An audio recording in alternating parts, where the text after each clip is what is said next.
Welcome to Dominus Nisi. This is your host, Bismi. I'm so happy today to introduce one of my spiritual directors and a very holy person. And there is a reason why he is here because Dominus Nisi is actually trying to share all the good news of the people around Windham who are spreading love, joy, and peace. So I'll introduce my guest. Welcome, Father Silvio, to our show. Thank you, Bismi. It's a Okay. joy to be here. Thank you. So I would like you to introduce yourself, like which parish you are from, Yes. and then what you're doing here. What I'm doing here. Okay. Yes.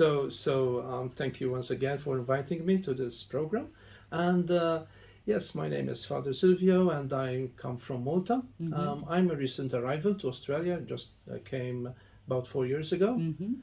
Just before COVID, before Yeah. COVID, and presently I'm ministering as an assistant priest at St James Hoppers Crossing, so not very far from here. Yeah, I know that you are actually going soon from our parish. Yes. I've been called to serve as parish priest at St Bernadette's in North Sunshine. North Sunshine, yeah. So I'll be going there in August after I return from World Youth Day. Well, you today. Okay. Okay, yeah, that's Yeah. what really great, right? People are lots of Lots young of young adults people are going. coming. Yeah, are going. Yeah, Yes. that's great. That's a good experience for It is. you It is. to It start is. a new mission. Yes.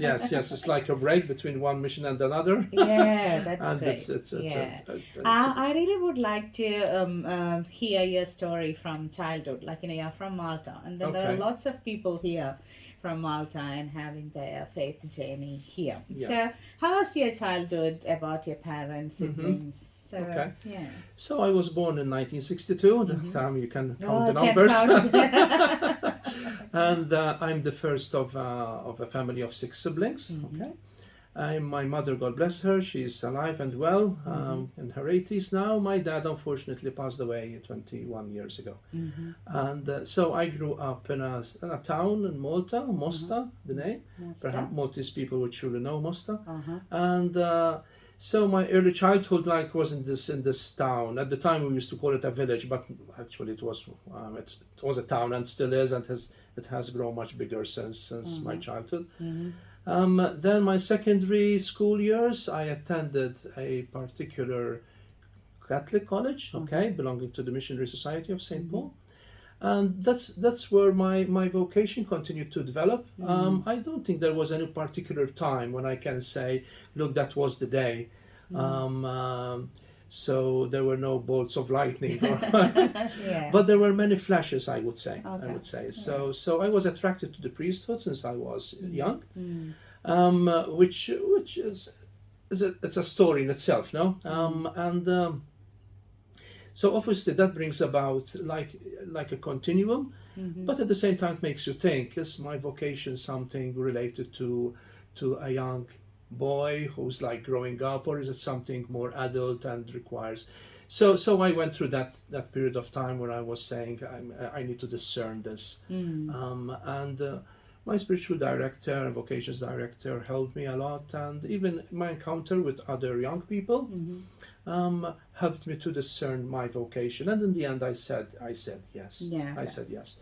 So your family was okay with your call? Yes, they were. They were happy. Of course, there were challenges. There were challenges regarding to study, regarding to other options and possibilities I had in life. And so I said, like one of the gospel messages that really struck me to my heart was Jesus' encounter with the rich young man.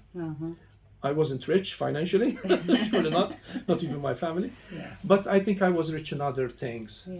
So that was through my reflection, and Jesus was asking me to give him all my richness, all my riches in that sense. Okay. And yes, after the sermon, I said yes. There were other opportunities, of course, but yeah. So you gone to seminary right after your And schooling? then after my secondary school years, up to what over here would call year 12, Yes. okay, I decided to join the society, Missionary Society of St. Paul. I was very much attracted to it. Even the founder, Joseph De Piro, appealed to me. he was a Maltese priest, and founded our society in 1910. Okay. And he was a son of a very wealthy family, one of the noble families of Malta, like dating back to the Middle Ages and everything. But he decided to do away with all his wealth and dedicate his life to being a priest and to being one of the people.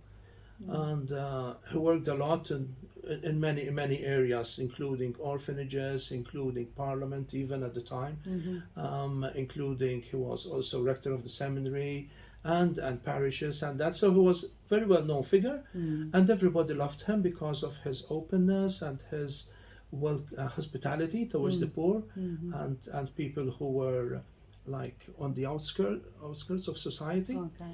And yes, he attracted me a lot, as did many members of our society, and so I said, this is my place. This is my place. Yeah. Yes, Okay. yes. So that's the reason why you got from that's From that's the space. Of course, there were other priests and other people who encouraged me in my vocation, and like parish priest in my hometown and other priests as well, whom I knew, and they were a great example to me. Yeah. Great I'm sure, being raised by parents in a Catholic faith, their involvement is really like, a great asset for any child during that time. How do you feel about your Yes, parents? I think that it's not the only thing, of course, but I mean, when a family harbors that belief, it's much easier, I think, for a vocation to develop in one or more of their children. No, it's not just for the priesthood, but also for religious life, and also to be involved in some way in church ministry. We see vocations nowadays in a very wider spectrum. Okay? But of course, a priesthood is one of the most important, I would say. Yeah, that's right. So, so when I think about your, time from the discernment to that ordination, so how long is the preparation for? Okay, in my case, it lasted about 10 years. Okay. 10 years, okay. But that's because when I joined the society after a year of novitiate, okay, that's the first year when you become a religious person. Religious, that means belonging to a religious family. Okay, in my case, Missionary Society of Saint Paul, known over here in Australia as the Paulist Fathers. Okay, and so the first year would be a novitiate, like you learn more about religious life, our constitutions, prayer life, and all that. Okay, and then my superiors asked me or told me. Sometimes there's a fine line between asking and telling. To do another course at university, and I did an education course. So I qualified as a teacher of sciences, and then when that was finished, I continued with my theological studies, and I was ordained in 1990 after 10 years. So what is the parish mission back in Malta compared to Australia? Is it same or different? It's a bit different. In my case, although I contributed to parishes in Malta, like masses here and there, or weddings, or baptisms, or other activities, I was never parish priest in Malta, and I was never assistant parish priest either. So my work and my ministry centered around things which were more educational. So I was a teacher, and lately, before I came to Australia, I was school principal for about 10 years, and for a time I was also formations director with our younger seminarians, and I was director also at an orphanage.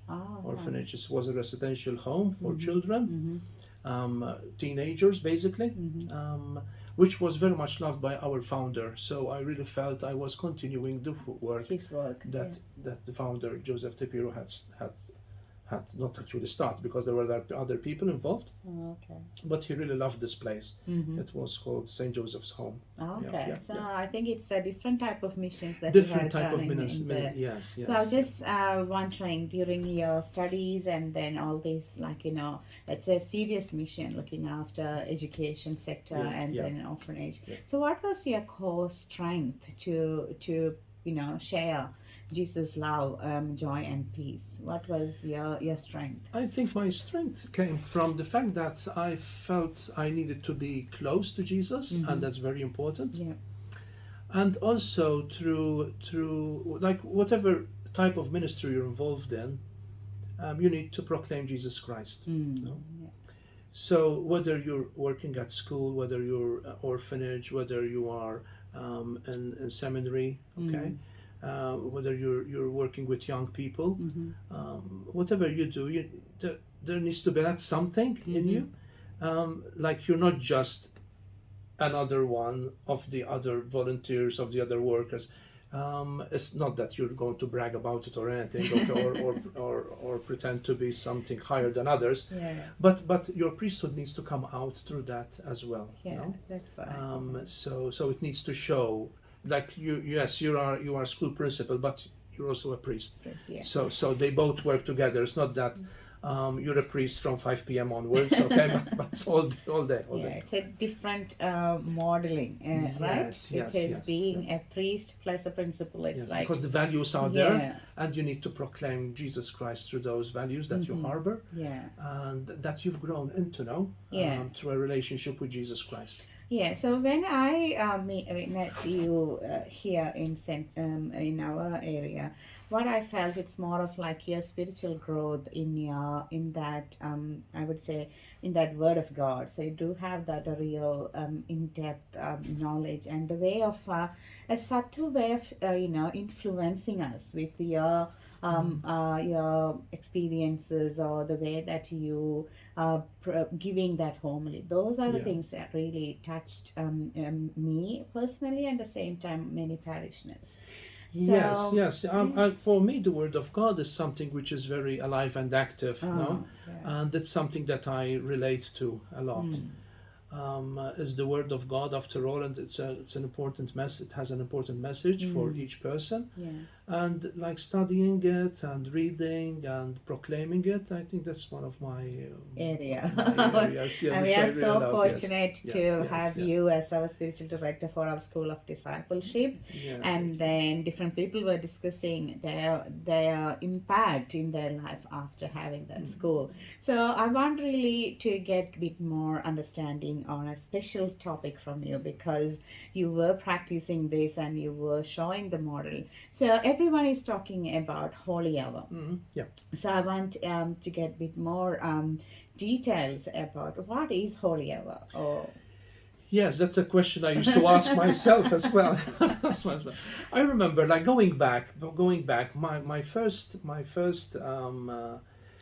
attraction, or my first encounter rather with holy hour was at 10 minutes. Okay. okay. So our formations director, when I was still a young seminarian, were like, spend 10 minutes before the Holy Eucharist every day, Yeah. whatever time you like, morning, evening, during the day, whatever. And you don't need to do anything, just be there and speak Sleep. to Jesus. Sleep. And it happened, unfortunately, at times. And then it wouldn't be just 10 minutes, Oh, much more than that. yeah. And to be with Jesus, okay? Yeah. And talk to him and be quiet enough to let him speak to you Yeah. as well, okay? So that was the first encounter, I would say. And I upheld that 10, 15, 20 minutes and that. But then it started to get a bit longer as well, because there was that something beautiful in it. Like even if you're not expecting anything, but then in the long run, and even after moments where you say, what am I doing here? Okay, then you start discovering that there's a change in you. There's a change, and nowadays I look forward to it.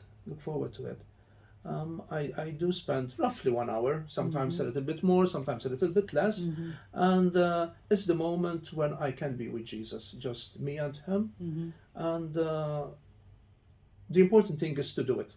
That's what, like, people like Bishop Barron says in many of his speeches as well, to just do it. What you do during that hour It's entirely up to you. Okay. Entirely up to you. Yeah, that's great. I Yes, think you can talk about that. yeah, so I Yeah. think that's what my listeners I want Father Silvio give that explanation of how we can do. So I'll take a break now with some music, but when we come back, we talk how we can do this holy hour and what are the impacts of this holy hour in your life. And this is Dominus Nisi with Bismi. Stay tuned.